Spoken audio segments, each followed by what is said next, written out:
ಈಗ ಸುದ್ದಿಗಳನ್ನು ವಿವರವಾಗಿ ನೋಡ್ತಾ ಹೋಗೋಣ. ಅಮೆರಿಕದ ಅಧ್ಯಕ್ಷ ಡೊನಾಲ್ಡ್ ಟ್ರಂಪ್ ದಿನಕ್ಕೊಂದು ಹೇಳಿಕೆಯನ್ನು ಕೊಡ್ತಾ ಇದ್ದಾರೆ. ಒಂದ್ಸಲ ಯುದ್ಧ ಗೆದ್ದಿದ್ದೀವಿ ಅಂತಾರೆ, ಇನ್ನೊಂದ್ಸಲ ಇರಾನ್ ಷರತ್ತು ಒಪ್ಕೊಳ್ಳದೇ ಇದ್ರೆ ಸರ್ವನಾಶ ಮಾಡ್ತೀವಿ ಅಂತಾರೆ.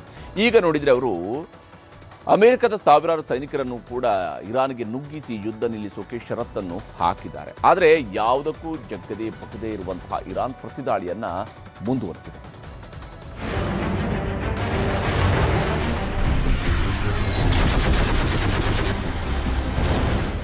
ಅಮೆರಿಕ ಅಂದ್ರೆ ಶಾಂತಿ, ಶಾಂತಿ ಅಂದ್ರೆ ಅಮೆರಿಕ, ಹೀಗಂತ ಹೇಳ್ಕೊಂಡು ಓಡಾಡುತ್ತಿದ್ದ ಅಮೆರಿಕ ಅಧ್ಯಕ್ಷ ಡೊನಾಲ್ಡ್ ಟ್ರಂಪ್ ಯುದ್ಧ ಮಾಡಲ್ಲ ಅಂತಾನೆ ಯುದ್ಧ ಶುರು ಮಾಡಿಸಿದ್ರು. ಇರಾನ್ ಮೇಲೆ ಯುದ್ಧ ಶುರು ಮಾಡೋಕೆ ಇಸ್ರೇಲ್ಗೂ ಬೆಂಬಲವಾಗಿ ನಿಂತರು. ಈಗ ಯುದ್ಧ 32ನೇ ದಿನಕ್ಕೆ ಕಾಲಿಟ್ಟಿದೆ. ಜಗತ್ತಿನ 8 ಘೋರ ಯುದ್ಧಗಳನ್ನ ನಾನೇ ನಿಲ್ಲಿಸಿದ್ದೀನಿ ಅಂತಿದ್ದ ಟ್ರಂಪ್ ಇರಾನ್ ನೆಲದ ಮೇಲೆ ಘೋರಾತಿ ಘೋರ ಬಾಂಬ್ಗಳನ್ನ ಹಾಕಿಸ್ತಿದ್ದಾರೆ. 100, 200, 500, 1,000 ಕೆಜಿ ತೂಕದ ಕ್ಷಿಪಣಿಗಳನ್ನ ಇರಾನ್ ನೆಲದ ಮೇಲೆ ಹಾಕಿಸಿದ್ದಾರೆ. ಇಲ್ಲಿವರೆಗೂ 3,500ಕ್ಕೂ ಹೆಚ್ಚು ಇರಾನ್ ವಾಸಿಗಳು ಸತ್ತಿದ್ದಾರೆ. 92,000 ಕಟ್ಟಡಗಳು ನೆಲಸಮವಾಗಿವೆ. ಈಗ ಮತ್ತೊಂದು ಹೆಜ್ಜೆ ಮುಂದಿಟ್ಟಿದ್ದು ಇರಾನ್ ನೆಲಕ್ಕೆ ಅಮೆರಿಕದ 30,000 ಸೈನಿಕರನ್ನ ಕಳಿಸ್ತಿದ್ದು, ಮೊದಲ ಹಂತದಲ್ಲಿ 5,000 ಅಮೆರಿಕನ್ ಯೋಧರು ಇರಾನ್ಗೆ ಪ್ರವೇಶ ಮಾಡಿದ್ದು ಮಹಾದಾಳಿಗೆ ಸಜ್ಜಾಗಿದ್ದಾರೆ. ಅಮೆರಿಕ ಸೈನಿಕರು ಇರಾನ್ ನೆಲದ ಮೇಲೆ ಆಕಾಶದಿಂದ ಬಂದು ಲ್ಯಾಂಡ್ ಆಗ್ತಿದ್ದಾರೆ.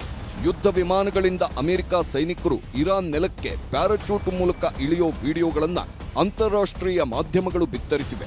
82ನೇ ವಾಯುಗಾಮಿ ವಿಭಾಗದ 1ನೇ ಬ್ರಿಗೇಡ್ ಯುದ್ಧ ತಂಡ ಇರಾನ್ಗೆ ಎಂಟ್ರಿ ಕೊಟ್ಟಿದೆ. ಇನ್ನೊಂದು ಕಡೆ ಇರಾನ್ ಸಮುದ್ರ ಮಾರ್ಗದಲ್ಲೂ ಅಮೆರಿಕ ಸೇನಾಪಡೆಗಳು ಲಂಗರು ಹಾಕ್ತಿವೆ. ಶೀಘ್ರದಲ್ಲೇ ಇರಾನ್ ಅಮೆರಿಕದ ಹಿಡಿತದಲ್ಲಿ ಬಂಧಿಯಾಗಲಿದೆ ಅಂತ ಟ್ರಂಪ್ ಬೇರೆ ಹೇಳಿಕೆ ಕೊಟ್ಟಿದ್ದಾರೆ. ಅಮೆರಿಕಾಗೆ ಬೇಗ ಬನ್ನಿ ಎಂದ ಇರಾನ್ ಸೇನೆ. ಅಮೆರಿಕ ಸೇನಾಪಡೆ ಹೀಗೆ ಎಂಟ್ರಿ ಕೊಡ್ತಿರೋವಾಗಲೇ ಇರಾನ್ ಆರ್ಮಿ ಅಮೆರಿಕನ್ ಸೈನಿಕರಿಗೆ ಭರ್ಜರಿ ಸ್ವಾಗತ ಕೋರಿದೆ. ಬೇಗ ಬನ್ನಿ, ರೆಡಿಯಾಗಿದ್ದೀವಿ ಅಂತ ಇರಾನ್ ಸೇನೆ ವಿಡಿಯೋ ಪೋಸ್ಟ್ ಮಾಡಿದೆ. ಇರಾನ್ ಸೇನೆ ದೈತ್ಯ ಕಮಾಂಡೋಗಳ ದೃಶ್ಯಗಳನ್ನ ಬಿಡುಗಡೆ ಮಾಡಿರುವ ಇರಾನ್, ಅಮೆರಿಕದ ಸೈನಿಕರನ್ನ ಎದುರಿಸಲು ಮತ್ತು ಸೋಲಿಸಲು ಸಿದ್ಧವಾಗಿದ್ದೀವಿ, ಹತ್ತಿರ ಬನ್ನಿ ಅಂತ ಸವಾಲು ಹಾಕಿದೆ. ಯುದ್ಧ ಉಲ್ಬಣಗೊಳ್ಳುತ್ತಿರುವ ಮಧ್ಯೆ 82ನೇ ವಾಯುಗಾಮಿ ವಿಭಾಗದ ಸಾವಿರಾರು ಸೈನಿಕರು ಎಂಟ್ರಿ ಆಗ್ತಿರೋವಾಗಲೇ ನಾವಾ ನೋಡೇ ಬಿಡೋಣ, ಹತ್ತಿರ ಬನ್ನಿ ಅಂತ ಇರಾನ್ ಮುಖಾಮುಖಿ ಯುದ್ಧಕ್ಕೆ ಮತ್ತೆ ಪಂಥಾಹ್ವಾನ ಕಳಿಸಿದೆ.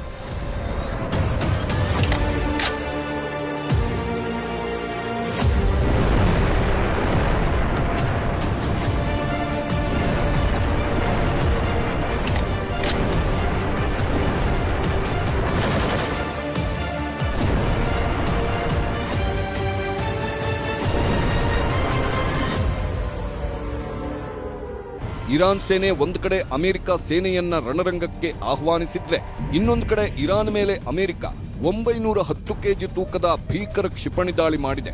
ಅಮೆರಿಕ ಇಸ್ರೇಲ್ ಜಂಟಿಯಾಗಿ ಇರಾನ್ನ ಇಸ್ಫಹಾನ್ ನಗರಕ್ಕೆ ಈ ಸಾವಿನ ಕ್ಷಿಪಣಿ ಹಾಕಿದೆ.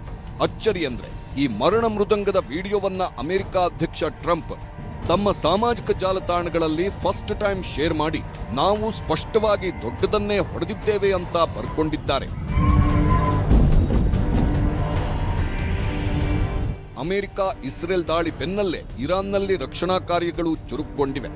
ಜಮ್ಜಾನ್ ನಗರದ ಮೇಲೆ ಅಮೆರಿಕ ಇಸ್ರೇಲ್ ವೈಮಾನಿಕ ದಾಳಿಯ ನಂತರ ಇರಾನ್ನ ರೆಡ್ ಕ್ರೆಸೆಂಟ್ ತಂಡಗಳು ಬದುಕುಳಿದವರಿಗಾಗಿ ಹುಡುಕಾಟ ನಡೆಸುತ್ತಿದೆ. ಶ್ವಾನದಳದ ನೆರವು ಪಡೆದು ಕಟ್ಟಡಗಳ ಅವಶೇಷಗಳ ಕೆಳಗೆ ಶೋಧ ನಡೆಸುತ್ತಿದ್ದು ಇಬ್ಬರನ್ನ ರಕ್ಷಣೆ ಮಾಡಿದ್ದಾರೆ. ಈ ದೃಶ್ಯ ನೋಡಿ. ಅಮೆರಿಕ ಇಸ್ರೇಲ್ ಆಕ್ರಮಣ ಹತ್ತಿಕ್ಕಲು ಇರಾನ್ಗೆ ಮಕ್ಕಳು ಹೇಗೆ ಬೆಂಬಲ ಕೊಡುತ್ತಿದ್ದಾರೆ ಅಂತ.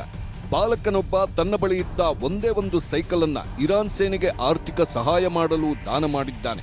ನಾವು ಇರಾನ್ ಇಸ್ಲಾಮಿಕ್ ಗಣರಾಜ್ಯಕ್ಕಾಗಿ ನಮ್ಮ ಪ್ರಾಣವನ್ನು ತ್ಯಾಗ ಮಾಡಲು ಸಿದ್ಧ ಅಂತ ಕಣ್ಣೀರಿಟ್ಟಿದ್ದಾನೆ.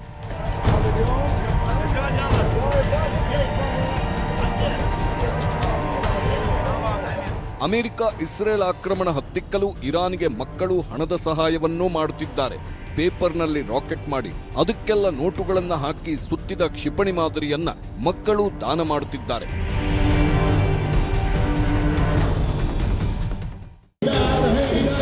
ಇರಾನ್ನ ಕರಾಜಿನಲ್ಲಿ ಸರ್ಕಾರ ಮತ್ತು ಸಶಸ್ತ್ರ ಪಡೆಗಳಿಗೆ ಸಾವಿರಾರು ಇರಾನಿಯನ್ನರು ಮೆರವಣಿಗೆ ಮೂಲಕ ಬೆಂಬಲ ವ್ಯಕ್ತಪಡಿಸಿರುವುದನ್ನು ಇರಾನ್ ಸರ್ಕಾರ ಹಂಚಿಕೊಂಡಿದೆ. ಈತ ಕಿವುಡ ಮತ್ತು ಮೂಗ ವ್ಯಕ್ತಿ. ಇರಾನ್ ರಾಜಧಾನಿ ಟೆಹರಾನ್ನಲ್ಲಿ ಯುದ್ಧದಿಂದ ನೆಲಸಮವಾದ ನಗರವನ್ನ ಸ್ವಚ್ಛಗೊಳಿಸೋ ಕೆಲಸ ಮಾಡುತ್ತಿದ್ದಾನೆ.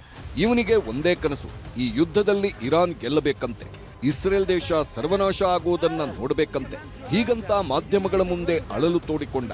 ಹೇಳ್ತಾ ಹೋದ್ರೆ ಅಮೆರಿಕಾದ ಒಂದೊಂದು ದಾಳಿಗೂ ಇರಾನ್ ಕೊಡ್ತಿರೋ ಪ್ರತ್ಯುತ್ತರಗಳಿಗೆ ಅಮೆರಿಕ ಅಧ್ಯಕ್ಷರಿಗೂ ಟೆನ್ಷನ್ ಶುರುವಾಗಿದೆ. ಯುದ್ಧ ನಿಲ್ಲಿಸಲು ರೆಡಿ ಅಂದ ಡೊನಾಲ್ಡ್ ಟ್ರಂಪ್, ಯುದ್ಧ ನಿಲ್ಲಿಸಬಾರದು ಅಂತಿದ್ದಾರೆ ನೆತನ್ಯಾಹು. ಇರಾನ್ ಮೇಲೆ ಯುದ್ಧ ಶುರು ಮಾಡಿದ 10 ದಿನದಲ್ಲೇ ಗೆದ್ದಾಯ್ತು ಅಂತ ಟ್ರಂಪ್ ಹೇಳಿಕೊಳ್ತಿದ್ರು. ಇರಾನ್ ಕೊಡ್ತಿರೋ ಮರ್ಮಾಘಾತಕ್ಕೆ ಟ್ರಂಪ್ ತಲೆಕೆಡಿಸಿಕೊಂಡಿದ್ದಾರೆ. ಆಗ್ತಿರೋ ಸಾವು ನೋವು ನಷ್ಟಗಳು, ಟ್ರಂಪ್ ಯುದ್ಧೋನ್ಮಾದದ ವಿರುದ್ಧ ಅಮೆರಿಕಾದಲ್ಲಿ ಆಗ್ತಿರೋ ಮಹಾಪ್ರತಿಭಟನೆಗಳು ಟ್ರಂಪ್ ಅವರ ನಿದ್ದೆಗೆಡಿಸಿವೆ. ಹಾಗಾಗಿನೇ ಯುದ್ಧ ಕೊನೆಗಾಣಿಸೋಕೆ ಟ್ರಂಪ್ ನಿರ್ಧರಿಸಿದ್ದಾರಂತೆ. ಇದಕ್ಕೆ ಕಾರಣಗಳೂ ಇವೆ. 32 ದಿನವಾದರೂ ಮೇಲುಗೈ ಸಾಧಿಸುವ ಬಗ್ಗೆ ಅಂದಾಜಿಲ್ಲ. ಇನ್ನೂ 4-6 ವಾರ ಕಳೆದರೂ ಯುದ್ಧ ನಿಲ್ಲೋ ಸಾಧ್ಯತೆ ಕಡಿಮೆ ಇದೆ. ತಮಗಾಗಿರೋ ನಷ್ಟ ಭರಿಸುವಂತೆ ಗಲ್ಫ್ ರಾಷ್ಟ್ರಗಳು ಒತ್ತಡ ಹಾಕ್ತಿವೆ. ಇನ್ನೊಂದು ಕಡೆ ಟ್ರಂಪ್ ಷರತ್ತುಗಳನ್ನೇ ಸೈಡಿಗಿಟ್ಟು ಇರಾನ್ ಅಮೆರಿಕಾದವರಿಗೆ ಮರು ಷರತ್ತುಗಳನ್ನು ವಿಧಿಸಿದೆ. ಹಾರ್ಮುಜ್ ಜಲಸಂಧಿ ಬಂದ್ನಿಂದ ಇಡೀ ವಿಶ್ವಕ್ಕೆ ಸಮಸ್ಯೆ ಎದುರಾಗಿದೆ. ಹಾರ್ಮುಜ್ ಜಲಸಂಧಿ ಸಂಪೂರ್ಣ ಇರಾನ್ ಹಿಡಿತದಲ್ಲಿರೋದ್ರಿಂದ ಅಮೆರಿಕ ಸೇರಿದಂತೆ ಯುರೋಪ್ ರಾಷ್ಟ್ರಗಳಿಗೆ ತೈಲ ಕಚ್ಚಾ ವಸ್ತುಗಳು ಪೂರೈಕೆ ಆಗ್ತಿಲ್ಲ. ಪರಿಸ್ಥಿತಿ ಮುಂದುವರೆದ್ರೆ ಅಮೆರಿಕದ ಆರ್ಥಿಕತೆಗೂ ದೊಡ್ಡ ಪೆಟ್ಟು ಬೀಳಲಿದೆ. ಜಾಗತಿಕ ಮಟ್ಟದಲ್ಲಿ ದೊಡ್ಡಣ್ಣ ಅನ್ನೋ ಪ್ರತಿಷ್ಠೆಗೆ ಪೆಟ್ಟು ಬೀಳುವ ಭಯ ಅಮೆರಿಕದಲ್ಲೇ ಶುರುವಾಗಿದೆ. ಹೀಗಾಗಿ ಟ್ರಂಪ್ ಯುದ್ಧಕ್ಕೆ ಪೂರ್ಣ ವಿರಾಮ ಆಡೋ ಬಗ್ಗೆ ಆಪ್ತ ಅಧಿಕಾರಿಗಳ ಜೊತೆ ಚರ್ಚೆ ಮಾಡಿದ್ದಾರಂತೆ. ಅಂದ್ರೆ ಟ್ರಂಪ್ ನಿರ್ಧಾರಕ್ಕೆ ಇಸ್ರೇಲ್ ಪ್ರಧಾನಿ ಬೆಂಜಮಿನ್ ನೆತನ್ಯಾಹು ಬೆಂಬಲಿಸಿಲ್ಲ. ಈಗ ನಡೀತಿರೋ ಯುದ್ಧ ನಿಲ್ಲಿಸಿದ್ರೆ ನಾವು ಸೋಲು ಒಪ್ಪಿಕೊಂಡಂತೆ. ಹೀಗಾಗಿ ಕದನ ಕೊನೆಗಾಣಿಸಬಾರದು ಅಂತ ನೆತನ್ಯಾಹು ಪಟ್ಟು ಹಿಡಿದಿದ್ದಾರೆ. ನೆತನ್ಯಾಹು ಮನವಿ ಮಾಡಿದ ಕೆಲವೇ ನಿಮಿಷಗಳಲ್ಲಿ ಮತ್ತೆ ಟ್ರಂಪ್ ಉಲ್ಟಾ ಹೊಡೆದಿದ್ದು ಸಾಮಾಜಿಕ ಜಾಲತಾಣಗಳಲ್ಲಿ ಹೊಸ ಪೋಸ್ಟ್ ಹಾಕಿದ್ದಾರೆ. ಹಾರ್ಮುಜ್ ಜಲಮಾರ್ಗದಿಂದ ಇಂಧನ ಪಡೆಯಲು ಸಾಧ್ಯವಾಗದ ದೇಶಗಳು ನಮ್ಮ ಬಳಿ ತೈಲ ಖರೀದಿಸಬಹುದು. ನಮ್ಮತ್ರ ಬೇಕಾದಷ್ಟು ಇಂಧನ ಸಂಗ್ರಹವಿದೆ. ಇಲ್ಲದಿದ್ರೆ ಹಾರ್ಮುಜ್ ಜಲಮಾರ್ಗಕ್ಕೆ ಹೋಗಿ ಅಲ್ಲೇ ಇಂಧನ ಖರೀದಿಸಿ. ಅದಕ್ಕೂ ಮೊದಲು ಯುರೋಪ್ ರಾಷ್ಟ್ರಗಳು ಮೊದಲು ಧೈರ್ಯ ಬೆಳೆಸಿಕೊಳ್ಳಿ, ಇಲ್ಲದಿದ್ರೆ ಅಮೆರಿಕದಿಂದ ಸಹಾಯ ಸಿಗೋದಿಲ್ಲ ಅಂತ ಟ್ರಂಪ್ ಪೋಸ್ಟ್ ಹಾಕಿದ್ದಾರೆ. ಅಮೆರಿಕ ಅಧ್ಯಕ್ಷ ಟ್ರಂಪ್ ದಿನಕ್ಕೊಂದು ಹೇಳಿಕೆ ಕೊಡ್ತಿರೋದು ನೋಡ್ತಿದ್ರೆ ಟೆನ್ಷನ್ನಲ್ಲಿರೋದು ಕ್ಲೀನ್ ಆಗಿ ಅರ್ಥವಾಗ್ತಿದೆ. ಒಂದ್ಸಲ ಯುದ್ಧ ಗೆದ್ದಿದ್ದೀವಿ ಅನ್ನೋದು, ಇನ್ನೊಂದ್ಸಲ ಯುದ್ಧ ನಿಲ್ಲಿಸ್ತೀವಿ ಅನ್ನೋದು, ಮತ್ತೊಂದ್ಸಲ ಷರತ್ತುಗಳನ್ನ ಹಾಕೋದು, ಮಗದೊಂದು ಸಲ ದೊಡ್ಡ ಕ್ಷಿಪಣಿಗಳನ್ನ ಹಾಕ್ತೀವಿ ಅಂತ ಬೆದರಿಸೋ ಕೆಲಸನೂ ಮಾಡುತ್ತಿದ್ದಾರೆ. ಒಟ್ನಲ್ಲಿ ಸೋಲನ್ನ ಒಪ್ಪಿಕೊಳ್ಳಲು ಇರಾನ್ ರೆಡಿ ಇಲ್ಲ. ಸೋಲಿಸಿದ್ದೀವಿ ಅಂತ ಹೇಳಿಕೊಳ್ಳೋಕ್ಕೂ ಟ್ರಂಪ್ ಹತ್ರ ಕಾರಣಗಳಿಲ್ಲ. ಇದನ್ನೆಲ್ಲ ನೋಡ್ತಿದ್ರೆ ಸದ್ಯಕ್ಕೆ ಈ ಯುದ್ಧ ಮುಗಿಯೋ ಲಕ್ಷಣಗಳಂತೂ ಇಲ್ಲವೇ ಇಲ್ಲ. Bureau report, news 18.